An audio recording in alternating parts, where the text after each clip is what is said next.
Good morning, students. Plus 2 class. Today's our next topic, poultry farming. First of all, we discuss its definition. Poultry is the branch of animal husbandry concerned with rearing of birds for eggs and meat. Means कि रजे ਪੰਛੀਆਂ ਨੂੰ ਪਾਲਣਾ eggs ਵਾਸਤੇ ਤੇ meat ਵਾਸਤੇ ਪਾਲਣ ਪੋਸ਼ਣ ਨੂੰ ਰੀਅਰਿੰਗ ਬੋਲਦੇ ਆ ਤੇ ਐਨੀਮਲ ਹਸਬੈਂਡਰੀ ਦੀ ਇੱਕ ਬ੍ਰਾਂਚ ਆ ਇਹ poultry. Okay, poultry farming means ਕਿ ਪੋਲਟਰੀ ਬਰਡਸ ਨੂੰ ਪਾਲਣਾ ਤੇ ਉਹਨਾਂ ਤੋਂ ਫਾਇਦੇ ਲੈਣੇ। ਐਗਲਿੰਗ ਬਰਡਸ ਨੂੰ ਕੀ ਕਹਿੰਦੇ ਆਪਾਂ? ਲੇਅਰਸ। ਪੋਲਟਰੀ ਬਰਡਸ ਦੇ ਵਿੱਚੋਂ ਲਾਈਕ ਜਿੱਦਾਂ ਆਪਾਂ ਹੈਨ ਕਹਿ ਦਿੰਦੇ ਆ। Okay, while meat yielding birds are called broilers. ਦੇਖੋ ਰਾਜੇ, ਵੈਸੇ ਸਿੰਪਲ ਤੁਸੀਂ ਪਿੰਡਾਂ 'ਚ ਸੁਣਿਆ ਹੋ ਨਾ, ਕਹਿਣਗੇ ਬਲੈਲਰ, ਉਹ ਇਹਦਾ ਹੀ ਵਿਗੜਿਆ ਹੋਇਆ ਸ਼ਬਦ ਬਣਾਇਆ ਹੋਇਆ ਪੇਂਡੂ ਲੋਕਾਂ ਨੇ। ਐਕਚੁਅਲ 'ਚ ਬ੍ਰੋਇਲਰਸ ਹੁੰਦੇ ਨੇ। It includes chickens, fowls, ducks, geese, turkeys, Guyana fowls, pea fowls. ਇਹ varieties ਨੇ ਤੇ common name ਨੇ ਇਹਨਾਂ ਦੇ। Okay, pigeons and quails. Among these fowls are most widely domesticated birds in India. ਮਤਲਬ ਇੰਡੀਆ ਦੇ ਵਿੱਚ ਜਿਹੜੇ ਮੋਸਟਲੀ ਜ਼ਿਆਦਾ ਡੋਮੈਸਟੀਕੇਟਡ ਕੀਤੇ ਗਏ ਨੇ ਫਾਊਲਸ ਨੇ, ਜਿਹਨੂੰ ਆਪਾਂ ਮੁਰਗੀਆਂ ਕਹਿ ਦਿੰਦੇ ਹਾਂ simply. The practices of raising poultry for eggs and meat is called poultry farming. Means ਕਿ ਇਹਨਾਂ ਪੰਛੀਆਂ ਨੂੰ ਪਾਲਣ ਵਾਸਤੇ ਜਿੰਨੀਆਂ ਕੁ ਪ੍ਰੈਕਟਿਸਿਸ ਕੀਤੀਆਂ ਜਾਂਦੀਆਂ ਵਾ, ਜੋ ਕੰਮ ਕੀਤੇ ਜਾਂਦੇ ਉਹਨੂੰ ਪੋਲਟਰੀ ਫਾਰਮਿੰਗ ਕਹਿੰਦੇ ਆ। ਰਜੇ ਇਹ ਸਾਰੇ ਕਾਮਨ ਨੇਮਸ ਨੇ ਇਹਨਾਂ ਦੀਆਂ ਵਰਾਇਟੀਜ਼ ਤੇ ਜਿਨ੍ਹਾਂ ਤੋਂ ਆਪਾਂ ਨੂੰ ਮੀਟ ਤੇ ਐਗ ਮਿਲਦਾ। ਤੁਸੀਂ ਇਹਨਾਂ ਨੂੰ ਸਰਚ ਕਰਕੇ ਦੇਖ ਸਕਦੇ ਹੋ ਕਿ ਕਿਹਨੂੰ ਕੀ ਕਹਿੰਦੇ ਆ। ਜਿੱਦਾਂ ਇਹਦੇ 'ਚ ਤਿੱਤਰ, ਬਟੇਰੇ, ਇਹ ਸਾਰਾ ਕੁਛ ਹੀ ਆ ਜਾਂਦਾ ਹੈ। ਦੈਨ ਇਹਦੀ ਇੰਪੋਰਟੈਂਸ ਆ, poultry farming helps to raise the nutritional standard by supplying meat and egg. ਵੈਸੇ ਰਾਜੇ ਤੁਹਾਨੂੰ ਪਤਾ ਹੈ ਨਿਊਟ੍ਰੀਸ਼ਨਲ ਕੁਆਲਿਟੀ ਦੀ ਜੇ ਗੱਲ ਕਰੀਏ, ਐਗ ਐਂਡ ਮੀਟ ਤੋਂ ਜ਼ਿਆਦਾ ਪ੍ਰੋਟੀਨਸ ਮਿਲਦੇ ਨੇ, ਤਾਂ ਇਹਦੀ ਮੋਸਟਲੀ ਨਿਊਟ੍ਰੀਸ਼ਨਲ ਸਟੈਂਡਰਡ ਹਾਈ ਹੁੰਦੇ ਨੇ, ਤਾਂ ਇਹਨੂੰ ਵੱਧ ਤੋਂ ਵੱਧ ਨਿਊਟ੍ਰੀਸ਼ੀਅਸ ਫੂਡਸ ਦੇ ਤੌਰ 'ਤੇ ਯੂਜ਼ ਕੀਤਾ ਜਾਂਦਾ। Whole liquid egg consist of 36% yolk and 64% of proteins. ਇਹਨਾਂ ਪ੍ਰੋਟੀਨਸ 'ਚ ਕਿਹੜੀਆਂ ਪ੍ਰੋਟੀਨਸ ਨੇ? ਪ੍ਰੋਟੀਨਸ ਦੀਆਂ ਟਾਈਪਸ ਦਿੱਤੀਆਂ ਹੋਈਆਂ, ਓਵਲ ਐਲਬਿਊਮਿਨ, ਵਾਈਟੇਲਾਈਨ ਤੇ ਫੋਸਫੇਟਿਨ। ਇਹ ਤਿੰਨੋਂ ਇੰਪੋਰਟੈਂਟ ਪ੍ਰੋਟੀਨਸ ਨੇ। ਵੈਸੇ ਫੋਸਫੇਟਿਨ ਵਗੈਰਾ ਆਪਾਂ ਨੂੰ ਪਲਸਿਸ ਤੋਂ ਵੀ ਮਿਲ ਜਾਂਦੀਆਂ। And certain vitamins like riboflavin A and D 3 ਇਹਦੇ 'ਚ ਆਪਾਂ ਨੂੰ ਵਿਟਾਮਿਨਸ ਮਿਲਦੇ ਨੇ ਐਗਸ ਦੇ ਵਿੱਚੋਂ। ਪੋਲਟਰੀ ਮੀਟ ਆ ਜਿਹੜਾ, ਉਹਦੇ ਵਿੱਚ ਪ੍ਰੋਟੀਨਸ ਹੁੰਦੀਆਂ ਕਿਹੜੀਆਂ ਮੀਟ ਦੇ ਵਿੱਚ? ਮਾਇਓਜਨ, ਗਲੋਬੂਲਿਨਸ।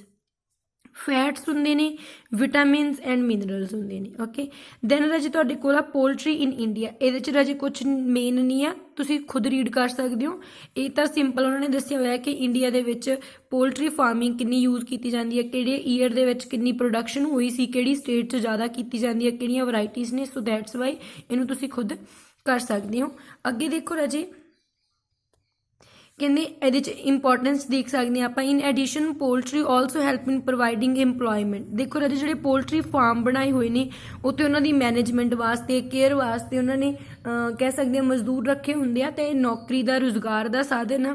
ਪ੍ਰੋਵਾਈਡਸ ਪੋਲਟਰੀ ਵੇਸਟ ਐਜ਼ ਅ ਮੈਨਿਓਰ, ਇਹਦੇ ਤੋਂ ਖਾਦ ਬਣਦੀ ਆ। And recreation et cetera. Recreation means ਕਿ ਸਿੰਪਲੀ ਮਨੋਰੰਜਨ ਦੇ ਸਾਧਨ ਦੇ ਤੌਰ 'ਤੇ ਲੋਕ ਇਹਨਾਂ ਨੂੰ ਯੂਜ਼ ਕਰਦੇ ਨੇ, ਜਿੱਦਾਂ ਕਿ ਆਪਣੇ ਸ਼ੌਂਕ ਲਈ ਪਾਲਦੇ ਆ। ਦੈਨ ਆਪਣੇ ਕੋਲ ਆ ਗਏ ਪੋਲਟਰੀ ਬਰੀਡਸ। ਮੀਨਸ ਕਿ ਇਹਨਾਂ ਦੀਆਂ ਨਸਲਾਂ ਜਾਂ ਪ੍ਰਜਾਤੀਆਂ ਕਿਹੜੀਆਂ। ਇਹਦੇ 'ਚ ਰਾਜੀ ਇੰਪੋਰਟੈਂਟ ਆਪਣੇ ਕੋਲ ਇੰਡੀਜੀਨੀਅਸ ਐਂਡ ਐਗਜ਼ੋਟਿਕ ਬਰੀਡਸ ਨੇ। ਇੰਡੀਜੀਨੀਅਸ ਬਰੀਡਸ ਕਿਹੜੇ ਹੁੰਦੇ ਨੇ? ਜਿਹੜੇ ਇਕੱਲੇ ਆਪਣੇ ਇੰਡੀਅਨ ਹੀ ਹੁੰਦੇ ਆ, ਵਾਈਲਡ ਹੁੰਦੇ ਆ। ਅਤੇ ਜਿਹੜੇ ਐਗਜ਼ੋਟਿਕ ਹੁੰਦੇ ਆ, ਕਿਹੜੇ ਹੁੰਦੇ ਆ? ਫੋਰਨ ਬਰੀਡਸ ਹੁੰਦੇ ਨੇ, ਜਿਹੜੇ ਆਪਾਂ ਇੰਪੋਰਟ ਕਰਦੇ ਹਾਂ। Okay, Aseel breed provides high yield of flavoured meat but is not good layer. ਦੇਖੋ ਰਾਜੇ, ਜਿਹੜੀ ਅਸੀਲ ਬਰੀਡ ਆ ਕਹਿੰਦੇ ਬਹੁਤ ਵਧੀਆ ਫਲੇਵਰ ਦਾ ਮੀਟ ਬਣਦਾ ਇਹਦੇ ਤੋਂ, ਬਟ ਇਹ ਅੰਡੇ ਵਧੀਆ ਨਹੀਂ ਦਿੰਦੀ। ਓਕੇ, ਵਾਈਟ ਲੈਗਹੌਰਨ, ਜਿਹੜਾ ਵਾਈਟ ਲੈਗਹੌਰਨ ਆ, ਗੁੱਡ ਲੇਅਰ ਐਗਜ਼ੋਟਿਕ ਬਰੀਡ ਆ। ਮੀਨਸ ਇਹ ਬਾਹਰੋਂ ਲਿਆਂਦੀ ਹੋਈ ਪ੍ਰਜਾਤੀ ਆ, ਇਹ ਅੰਡੇ ਬਹੁਤ ਵਧੀਆ ਹੁੰਦੇ ਆ ਇਹਦੇ। And produce large sized white eggs but it is not ideal for meat ਵਾਸਤੇ ਜ਼ਿਆਦਾ ਵਧੀਆ ਨਹੀਂ ਗੀ। Rhode Island Red, it was developed on the farm of Rhode Island in USA. It is a dual purpose breed. ਦੇਖੋ ਰਾਜੇ, eggs ਵਾਸਤੇ ਵੀ ਵਧੀਆ and meat ਵਾਸਤੇ ਵੀ। ਰਾਜੇ ਨੀਚੇ ਟੇਬਲ ਦਿੱਤਾ ਹੋਇਆ, ਇਹਦੇ 'ਚ ਇੰਡੀਜੀਨੀਅਸ ਬਰੀਡਸ ਨੇ ਅਤੇ ਕਿਹੜੀ ਸਟੇਟ ਦੇ ਵਿੱਚ ਆਪਣੇ ਇੰਡੀਆ 'ਚ ਜ਼ਿਆਦਾ ਮਿਲਦੇ ਆ, ਇਹ ਇਹਨਾਂ ਦੇ ਨਾਮ ਦਿੱਤੇ ਹੋਏ ਆ। ਦੈਨ ਆਪਣੇ ਕੋਲ ਐਗਜ਼ੋਟਿਕ ਬਰੀਡਸ ਨੇ, ਇਹਦੀਆਂ ਐਗਜ਼ਾਮਪਲਸ ਨੇ। ਓਕੇ, ਅਤੇ ਉਸ ਤੋਂ ਬਾਅਦ ਤੁਹਾਡੇ ਕੋਲ ਦਿੱਤੇ ਹੋਏ ਨੇ ਕਰੈਕਟਰਿਸਟਿਕਸ। ਇੰਡੀਜੀਨੀਅਸ ਤੇ ਐਗਜ਼ੋਟਿਕ ਦੇ ਮਤਲਬ ਮੇਨ ਫੀਚਰਸ ਕੀ ਆ, ਜਿੱਦਾਂ ਐਗ ਪ੍ਰੋਡਕਸ਼ਨ ਆ, ਇੰਡੀਜੀਨਸ ਬਰੀਡਸ ਦੀ ਲੈਸ ਆ ਬਟ ਐਗਜ਼ੋਟਿਕਸ ਦੀ ਜ਼ਿਆਦਾ, ਸਾਈਜ਼ ਛੋਟਾ ਇਹਨਾਂ ਦਾ ਬੜਾ ਹੈ, ਇਸ ਤਰ੍ਹਾਂ ਕੰਪੈਰੀਜ਼ਨ ਦਿੱਤਾ ਹੋਇਆ। ਉਸ ਤੋਂ ਬਿਨਾਂ ਰਾਜੇ ਮੇਨ ਆ ਗਿਆ ਤੁਹਾਡੇ ਕੋਲ ਪੋਲਟਰੀ ਬਰਡਸ ਦੀਆਂ ਜਾਂ ਚਿਕਨਸ ਦੀਆਂ ਜਿਹੜੀਆਂ ਡਿਜ਼ੀਜ਼ ਨੇ, ਮੇਨ 4 ਡਿਜ਼ੀਜ਼ ਦਿੱਤੀਆਂ ਹੋਈਆਂ ਵਾ ਟਾਈਪਸ ਦੇ ਬੇਸ ਤੇ। ਵਾਇਰਲ ਡਿਜ਼ੀਜ਼ ਜਿਹੜੀਆਂ ਵਾਇਰਸਿਸ ਕਰਕੇ ਹੁੰਦੀਆਂ ਵਾ, bacterial disease due to bacteria, fungal disease and main ਆ ਗਿਆ ਨਿਊਟ੍ਰੀਸ਼ਨਲ ਡੈਫੀਸ਼ੀਐਂਸੀ ਡਿਜ਼ੀਜ਼, ਮੀਨਸ ਕਿ ਅਗਰ ਉਹਨਾਂ ਨੂੰ ਆਪਾਂ ਨਿਊਟ੍ਰੀਐਂਟਸ ਪ੍ਰੋਪਰ ਨਹੀਂ ਦੇ ਰਹੇ ਤਾਂ ਉਹਨਾਂ ਨੂੰ ਕੋਈ ਬਿਮਾਰੀ ਹੁੰਦੀ ਆ। ਤੇ ਇਹਨਾਂ ਦੇ ਨਾਮ ਦਿੱਤੇ ਹੋਏ ਜਿਵੇਂ ਵਿਟਾਮਿਨ ਏ ਨਾਲ ਨਾਈਟ ਬਲਾਈਂਡਨੈਸ ਹੋ ਜਾਂਦੀ ਹੈ ਉਹਨਾਂ ਨੂੰ, ਅਗਰ ਵਿਟਾਮਿਨ B2 ਕੰਪਲੈਕਸ ਘੱਟ ਜਾਂਦਾ ਉਹਨਾਂ ਦੇ ਵਿੱਚ ਕਰਲਡ ਟੋ ਪੈਰਾਲਾਈਜ਼ ਹੋ ਜਾਂਦਾ, ਮੀਨਸ ਕਿ ਉਹਨਾਂ ਦੀ ਜਿਹੜੀਆਂ ਪੈਰਾਂ ਦੀਆਂ ਉਂਗਲਾਂ ਨੇ ਉਹ ਵਿੰਗੀਆਂ ਹੋ ਜਾਂਦੀਆਂ ਵਾ। ਐਂਡ ਵਿਟਾਮਿਨ K ਦੀ ਘਾਟ ਨਾਲ ਹੀਮੋਰੇਜ ਹੋ ਜਾਂਦਾ, ਵਿਟਾਮਿਨ E ਦੀ ਘਾਟ ਨਾਲ ਸਟੈਰਿਲਿਟੀ ਆ ਜਾਂਦੀ ਹੈ ਤਾਂ ਉਹ ਫਰਟਾਈਲ ਨਹੀਂ ਰਹਿੰਦੇਗੇ। ਓਕੇ, ਐਂਡ ਦੈਨ ਮੈਂਗਨੀਜ਼ ਦੀ ਘਾਟ ਹੋ ਜਾਏ ਉਹਨਾਂ ਦੇ ਫੂਡ ਦੇ ਵਿੱਚ ਤਾਂ ਉਹਨਾਂ ਨੂੰ ਪਿਰੋਸਿਸ ਨਾਮ ਦੀ ਡਿਜ਼ੀਜ਼ ਹੋ ਜਾਂਦੀ ਆ। ਤੇ ਬਾਕੀ ਰਾਜੇ ਉੱਪਰ ਦਿੱਤੇ ਹੋਏ ਇਹਨਾਂ ਦੇ ਨਾਮ ਤੁਸੀਂ ਚੰਗੀ ਤਰ੍ਹਾਂ ਪੜ੍ਹ ਲੈਣੇ ਆ, ਇਹ ਆ ਸਕਦੇ ਹੁੰਦੇ ਆ ਪੇਪਰ 'ਚ। ਦੈਨ ਰਾਜੇ ਕੋਲ ਤੁਹਾਡੇ ਕੋਲ ਆਇਆ ਪੋਲਟਰੀ ਕੇਅਰ। ਪੋਲਟਰੀ ਕੇਅਰ ਮਤਲਬ ਕਿ ਇਹਨਾਂ ਆਰਗੈਨਿਜ਼ਮਸ ਦੀ, ਇਹਨਾਂ ਬਰਡਸ ਦੀ ਤੁਸੀਂ ਕੇਅਰ ਕਿਵੇਂ ਕਰਨੀ ਆ। ਫਸਟ ਆ ਕਿ ਟੈਂਪਰੇਚਰ ਐਂਡ ਹਾਈਜੀਨ ਮੇਨਟੇਨ ਹੋਵੇ, ਮਤਲਬ ਕਿ ਜਿਹੜਾ ਉਹਨਾਂ ਦਾ ਫਾਰਮ ਬਣਾਇਆ ਹੋਇਆ, ਉਹਨਾਂ ਦਾ ਹਾਊਸ ਬਣਾਇਆ ਹੋਇਆ ਵਾ, ਉੱਥੇ ਸਾਫ਼ ਸਫਾਈ ਬਹੁਤ ਵਧੀਆ ਤਰੀਕੇ ਨਾਲ ਹੋਣੀ ਚਾਹੀਦੀ, ਟੈਂਪਰੇਚਰ ਆਪਟੀਮਮ ਹੋਣਾ ਚਾਹੀਦਾ। ਜਿੱਦਾਂ ਕਿ ਛੋਟੇ ਬੱਚੇ ਹੁੰਦੇ ਆ ਜਿਹੜੇ ਪੋਲਟਰੀ ਬਰਡਸ ਨਾ, ਉਹਨਾਂ ਨੂੰ ਹਾਈ ਟੈਂਪਰੇਚਰ ਦੀ ਲੋੜ ਹੁੰਦੀ ਆ, ਠੀਕ ਹੈ ਜੀ, ਉਹਨਾਂ ਦੀ ਗਰੋਥ ਈਜ਼ੀ ਹੋ ਜਾਂਦੀ ਹੈ। ਵੈਸੇ ਵੀ ਜਿਹੜੇ ਆਪਣੇ ਕੋਲ ਬਰੋਇਲਰਸ ਨੇ ਉਹ ਹਾਈ ਟੈਂਪਰੇਚਰ 'ਤੇ ਗਰੋ ਕਰਦੇ ਨੇ। Then proper poultry feed and water, feed proper ਹੋਣੀ ਚਾਹੀਦੀ ਹੈ, ਟਾਈਮ ਟੂ ਟਾਈਮ ਦਿੱਤੀ ਜਾਣੀ ਚਾਹੀਦੀ ਹੈ ਅਤੇ ਉਹਦੇ 'ਚ ਸਾਰੇ ਨਿਊਟਰੀਐਂਟਸ ਹੋਣੇ ਚਾਹੀਦੇ ਆ, ਪ੍ਰੋਪਰ ਵਾਟਰ ਫੈਸਿਲਿਟੀਜ਼ ਹੋਣੀਆਂ ਚਾਹੀਦੀਆਂ, proper hygiene and health care for prevention and control of disease and pest, ਮਤਲਬ ਕਿ ਜਿੰਨੀਆਂ ਉਹਨਾਂ ਨੂੰ ਬਿਮਾਰੀਆਂ ਲੱਗਦੀਆਂ, ਕੀੜੇ ਮਕੌੜੇ ਲੱਗ ਜਾਂਦੇ ਨੇ, ਦੈਨ ਉਹਨਾਂ ਦੀ ਬਿਮਾਰੀ ਵਾਸਤੇ ਉਹਨਾਂ ਦਾ ਇਲਾਜ ਪ੍ਰੋਪਰ ਹੋਣਾ ਚਾਹੀਦਾ। ਇਹਨੂੰ ਰਾਜੇ ਤੁਸੀਂ ਖੁਦ ਪੜ੍ਹ ਸਕਦੇ ਹੋ, ਬਹੁਤ ਈਜ਼ੀ ਆ। ਮੇਨ ਤੁਹਾਡੇ ਕੋਲ ਆ ਗਿਆ ਡਿਜ਼ੀਜ਼ਸ ਆਪਾਂ ਪਹਿਲਾਂ ਆਲਰੇਡੀ ਟੇਬਲ 'ਚ ਪੜ੍ਹ ਚੁੱਕੇ ਹਾਂ। ਦੈਨ ਤੁਹਾਡੇ ਕੋਲ ਡਿਜ਼ੀਜ਼ ਦਾ ਕੰਟਰੋਲ ਆ, ਡਿਜ਼ੀਜ਼ ਨੂੰ ਕੰਟਰੋਲ ਕਰਨ ਵਾਸਤੇ ਮੇਨ ਕੀ ਹੈ ਵੈਕਸੀਨੇਸ਼ਨ, ਇਹਨਾਂ ਦਾ ਵੀ ਟੀਕਾਕਰਨ ਹੁੰਦਾ ਜਿੱਦਾਂ ਆਪਣੇ ਹੁੰਦਾ, ਜਿਵੇਂ ਕਿ ਕਰੋਨਾ ਦਾ ਹੋ ਰਿਹਾ ਵਾ ਅੱਜ ਕੱਲ੍ਹ, ਤਾਂ ਕੋਵਿਡ ਵੈਕਸੀਨੇਸ਼ਨ ਚੱਲ ਰਹੀ ਹੈ, ਉੱਦਾਂ ਇਹਨਾਂ ਦੀਆਂ ਡਿਜ਼ੀਜ਼ ਦੇ ਵੀ ਵੈਕਸੀਨੇਸ਼ਨ ਹੁੰਦੀ ਹੈ। ਵੈਕਸੀਨੇਸ਼ਨ ਵੈਸੇ ਕੀ ਹੁੰਦੀ ਹੈ ਤੁਸੀਂ ਡਿਟੇਲ ਦੇ ਵਿੱਚ 8th ਚੈਪਟਰ ਦੇ ਵਿੱਚ ਸਮਝਿਆ ਹੋਇਆ ਮੇਰੇ ਤੋਂ। ਤਾਂ ਵੈਕਸੀਨੇਸ਼ਨ ਮੀਨਸ ਆਪਾਂ ਕਹਿ ਸਕਦੇ ਹਾਂ ਟਾਈਮ ਟੂ ਟਾਈਮ ਉਹਨਾਂ ਨੂੰ ਮਤਲਬ ਕਿ ਬਿਮਾਰੀ ਤੋਂ ਪਹਿਲਾਂ ਹੀ ਉਹ ਇੰਜੈਕਸ਼ਨ ਦਿੱਤੇ ਜਾਂਦੇ ਆ। ਅਗਰ ਬਿਮਾਰੀ ਹੋ ਜਾਂਦੀ ਹੈ ਕਿਸੇ ਇੱਕ ਆਰਗੈਨਿਜ਼ਮ ਨੂੰ, ਦੈਨ ਨਾਲ ਦੇ ਨੇਟਿਵ ਸਾਥੀਆਂ ਨੂੰ ਵੀ ਉਹ ਮੈਡੀਸਨ ਆ ਜਿਹੜੀ ਦਿੱਤੀ ਜਾਂਦੀ ਆ। ਅਤੇ ਇਹਨੂੰ ਆਪਾਂ ਬਿਮਾਰੀਆਂ ਨੂੰ ਦੂਰ ਰੱਖਣ ਵਾਸਤੇ ਜਾਂ ਸਾਵਧਾਨੀ ਦੇ ਤੌਰ 'ਤੇ ਯੂਜ਼ ਕਰ ਸਕਦੇ ਹਾਂ। ਇਸ ਤੋਂ ਬਿਨਾਂ ਐਕਟੋਪੈਰਾਸਾਈਟ ਮੀਨਸ ਉਹਨਾਂ ਦੀ ਬੋਡੀ ਦੇ ਬਾਹਰਲੀ ਸਾਈਡ ਪੈਰਾਸਾਈਟ ਲੱਗ ਜਾਂਦੇ, ਜਿੱਦਾਂ ਲਾਈਸ, ਮਾਈਟਸ ਅਤੇ ਟਿਕਸ ਹੋ ਗਈਆਂ, ਜਿੱਦਾਂ ਕਿ ਜੂਆਂ ਕਹਿ ਦਿੰਦੇ ਹਾਂ ਆਪਾਂ ਸਿੰਪਲੀ, ਟਿਕਸ ਆਪਣੇ ਕੋਲ ਉਹ ਆ ਜਾਂਦੇ ਨੇ, ਚਿੱਚੜ ਵਗੈਰਾ, ਠੀਕ ਹੈ ਨਾ, ਉਹਨਾਂ ਨੂੰ ਆਪਾਂ ਸਪਰੇਅ ਕਰ ਸਕਦੇ ਹਾਂ ਮੈਲਾਥਿਓਨ ਦੀ ਇਹਨਾਂ ਦੀ ਬੋਡੀ ਦੇ ਉੱਪਰ। ਐਂਡ ਐਂਡੋਪੈਰਾਸਾਈਟ ਉਹਨਾਂ ਦੀ ਬੋਡੀ ਦੇ ਇੰਟਰਨਲ ਸਾਈਡ 'ਤੇ ਵੋਰਮਸ ਚਲੇ ਜਾਂਦੇ ਨੇ, ਦੈਨ ਉਹਨਾਂ ਨੂੰ ਵੋਮੀਸਾਈਡ ਮੈਡੀਸਨ ਦੇ ਸਕਦੇ ਹਾਂ, ਉਹਦੇ ਨਾਲ ਬਾਹਰ ਉਹਨਾਂ ਨੂੰ ਕਿਲ ਕਰ ਸਕਦੇ ਹਾਂ। ਫੰਗਲ ਡਿਜ਼ੀਜ਼ਜ਼ ਆ ਜਾਏ ਲਾਈਕ ਮਾਈਕੋਸਿਸ ਐਂਡ ਥਰਸ਼ ਹੋ ਜਾਂਦੇ ਆ, ਤਾਂ ਇਹਨਾਂ ਨੂੰ ਆਪਾਂ ਬੋਰਡੈਕਸ ਮਿਕਸਚਰ ਆ, ਇਹ ਕੈਮੀਕਲ ਹੁੰਦਾ ਹੈ ਵੀ, ਇਹਦੀ ਸਪਰੇਅ ਕਰ ਸਕਦੀ ਹੈ ਇਹਨਾਂ ਦੀ ਬੋਡੀ 'ਤੇ। ਉਸ ਤੋਂ ਬਿਨਾਂ ਪ੍ਰੋਟੋਜ਼ੋਨ ਡਿਜ਼ੀਜ਼ ਹੋ ਜਾਂਦੀ ਹੈ like coccoids can be treated by sulphur drugs, sulphur drug ਵੀ ਕੈਮੀਕਲ ਹੀ ਆ, ਉਹਦੇ ਨਾਲ ਆਪਾਂ ਇਹਨਾਂ ਨੂੰ ਟਰੀਟਮੈਂਟ ਦੇ ਸਕਦੇ ਹਾਂ। ਐਂਡ ਜਿਹੜੀਆਂ ਬੈਕਟੀਰੀਅਲ ਡਿਜ਼ੀਜ਼ਜ਼ ਨੇ ਉਹਨਾਂ ਨੂੰ ਵੀ ਸਲਫਰ ਡਰੱਗਸ ਐਂਡ ਐਂਟੀਬਾਇਓਟਿਕਸ ਨਾਲ ਆਪਾਂ ਇਹਨਾਂ ਦੀ ਕੇਅਰ ਕਰ ਸਕਦੇ ਹਾਂ।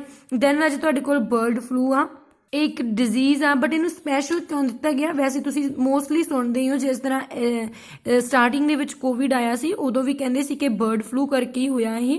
ਤਾਂ ਬਰਡ ਫਲੂ ਕੀ ਹੈ, ਬਹੁਤ ਹੀ ਜ਼ਿਆਦਾ ਕਹਿ ਸਕਦੇ ਹਾਂ ਮਹਾਮਾਰੀ ਦੇ ਤੌਰ 'ਤੇ ਭਿਆਨਕ ਬਿਮਾਰੀ ਆ, ਬਹੁਤ ਤੇਜ਼ੀ ਨਾਲ ਸਾਰੇ ਪੋਲਟਰੀ ਬਰਡਸ ਨੂੰ ਫੈਲ ਜਾਂਦੀ ਆ, ਮਤਲਬ ਵਾਇਰਲ ਡਿਜ਼ੀਜ਼ ਆ ਇਹ। ਇਹਦੇ ਬਾਰੇ ਤੁਸੀਂ ਪੜ੍ਹ ਲਿਓ, ਇਹਦੀ ਵੈਰਾਈਟੀ ਦਿੱਤੀ ਹੋਈ ਆ ਵਾਇਰਸ ਦੀ, H5N1 ਸਟ੍ਰੇਨ ਕਰਕੇ ਹੋਈ ਸੀ। ਅਤੇ ਇਹ ਜਿਹੜੀ ਵਾਇਰਲ ਡਿਜ਼ੀਜ਼ ਸੀਗੀ ਉਹਨਾਂ ਨੂੰ ਹੋਈ, ਅਗਰ ਉਹ ਇਨਫੈਕਟਡ ਜਿਹੜਾ ਕਹਿ ਸਕਦੇ ਹਾਂ ਆਪਾਂ ਬਰਡ ਸੀ, ਉਹਦਾ ਮੀਟ ਵਗੈਰਾ ਖਾਧਾ ਗਿਆ ਸੀ ਬਾਈ ਹਿਊਮਨ ਬੀਇੰਗ, ਤਾਂ ਉਹਨਾਂ ਨੂੰ ਵੀ ਇਹ ਪ੍ਰੋਬਲਮ ਹੋ ਗਈ ਸੀਗੀ, ਠੀਕ ਆ। ਜਦੋਂ ਬਰਡ ਫਲੂ ਫੈਲ ਜਾਂਦਾ ਤਾਂ ਫਿਰ ਹੋਰ ਕੁਝ ਨਹੀਂ ਕੀਤਾ ਜਾਂਦਾ ਮੇਨਲੀ, ਕਿਉਂਕਿ ਇਹਨੂੰ ਕੰਟਰੋਲ ਕਰਨਾ ਔਖਾ ਹੋ ਜਾਂਦਾ, ਤਾਂ ਸਾਰੇ ਦੇ ਸਾਰੇ ਪੋਲਟਰੀ ਬਰਡਸ ਨੂੰ ਉਹਨਾਂ ਨੂੰ ਮਾਰਨਾ ਪੈਂਦਾ ਹੈ। ਓਕੇ, ਇਹਨੂੰ ਤੁਸੀਂ ਪੜ੍ਹ ਲਿਓ ਡਿਟੇਲ 'ਚ, ਅਗਰ ਕਿਸੇ ਨੂੰ ਕੋਈ ਪ੍ਰੋਬਲਮ ਹੋਈ ਦੈਨ ਤੁਸੀਂ ਮੈਨੂੰ ਮੈਸੇਜ ਔਰ ਕਾਲ ਕਰ ਸਕਦੇ ਹੋ। ਦੈਨ ਤੁਹਾਡੇ ਕੋਲ ਆ ਪ੍ਰੀਵੈਂਟਿਵ ਮੈਜ਼ਰਸ ਨੇ ਬਰਡ ਫਲੂ ਤੋਂ ਬਚਣ ਦੇ, ਤਾਂ ਜਿੰਨੀਆਂ ਵੀ ਏਸ਼ੀਅਨ ਕੰਟਰੀਜ਼ ਨੇ ਕਹਿੰਦੇ ਸਾਰੇ ਐਗਰੀ ਕਰਦੇ ਆ ਅਤੇ ਇਕੱਠੇ ਹੋ ਕੇ ਐਫਰਟਸ ਕਰਦੇ ਨੇ ਕਿ ਇੰਟਰਨੈਸ਼ਨਲ ਲੈਵਲ ਦੀ ਕੋਈ ਕਾਰਪੋਰੇਸ਼ਨ ਬਣਾਈ ਜਾਵੇ ਜਿੱਥੇ ਵਾਇਰਲ ਡਿਜ਼ੀਜ਼ ਆ ਜਿਹੜੀ ਬਰਡ ਫਲੂ ਆ ਉਹਦੇ ਨਾਲ ਨਜਿੱਠਣ ਦੇ ਨਵੇਂ ਤਰੀਕੇ ਦੇ ਮਤਲਬ ਕਿ ਡਿਸਕਸ਼ਨ ਹੋ ਸਕੇ। Then poultry imports from affected nations were banned, ਇਹ ਵੈਸੇ ਤੁਸੀਂ ਸੁਣਿਆ ਹੋਊਗਾ ਜੇ ਨਿਊਜ਼ ਚੈਨਲਸ ਦੇ ਵਿੱਚ, ਅਗਰ ਕਿਸੇ ਸਟੇਟ ਦੇ ਵਿੱਚ ਬਰਡ ਫਲੂ ਦੇ ਕੇਸਿਸ ਆਉਂਦੇ ਨੇ ਦੈਨ ਜਿਹੜੇ ਬਰਡਸ ਨੇ ਉਹਨਾਂ ਦੀ ਇੰਪੋਰਟ ਐਂਡ ਐਕਸਪੋਰਟ ਦੇ ਉੱਪਰ ਬੈਨ ਲਗਾ ਦਿੱਤਾ ਜਾਂਦਾ ਵਾ, ਉਸ ਕੰਟਰੀ ਜਾਂ ਸਟੇਟ ਤੋਂ ਟਰਾਂਸਪੋਰਟੇਸ਼ਨ ਸਟਾਪ ਕਰ ਦਿੱਤੀ ਜਾਂਦੀ ਆ। More vigil along the international borders to prevent smuggling of diseased poultry birds from the neighbourhood countries. ਤਾਂ ਇਹਦੀ ਸਮਗਲਿੰਗ ਵੀ ਹੁੰਦੀ ਆ, ਉਹਦੇ 'ਤੇ ਵੀ ਕੰਟਰੋਲ ਕੀਤਾ ਜਾਂਦਾ ਵਾ, ਬੈਨ ਕੀਤਾ ਜਾਂਦਾ। ਅਫੈਕਟਡ ਪੋਲਟਰੀ ਬਰਡਸ ਵਰ ਬਰਨਟ, ਉਹਨਾਂ ਨੂੰ ਜਲਾ ਦਿੱਤਾ ਜਾਂਦਾ, ਮਾਰ ਦਿੱਤਾ ਜਾਂਦਾ ਵਾ। Poultry meat should be cooked above 100 degree Celsius. ਤਾਂ ਉਸ ਟਾਈਮ ਦੇ ਵਿੱਚ ਰਾਜੇ ਕੋਈ ਵੀ ਮਤਲਬ ਕਿ ਚਾਹੇ ਹੈਲਦੀ ਹੋਈ ਆ, ਅਗਰ ਕੋਈ ਲੋਕ ਮੀਟ ਖਾਂਦੇ ਨਹੀਂ ਵੈਸੇ ਤਾਂ ਰੋਕ ਦਿੱਤਾ ਜਾਂਦਾ, ਦੈਨ ਕਿ ਹਾਈ ਟੈਂਪਰੇਚਰ 'ਤੇ ਉਹਨੂੰ ਬੋਇਲ ਕੁੱਕ ਕਰਨਾ ਪੈਂਦਾ ਤਾਂ ਕਿ ਜਰਮਸ ਵਗੈਰਾ ਸਾਰੇ ਕਿਲ ਹੋ ਜਾਣ। ਦੈਨ ਆਪਾਂ ਨੈਕਸਟ ਟੌਪਿਕ ਮੰਡੇ ਸਟਾਰਟ ਕਰਾਂਗੇ। ਥੈਂਕਸ।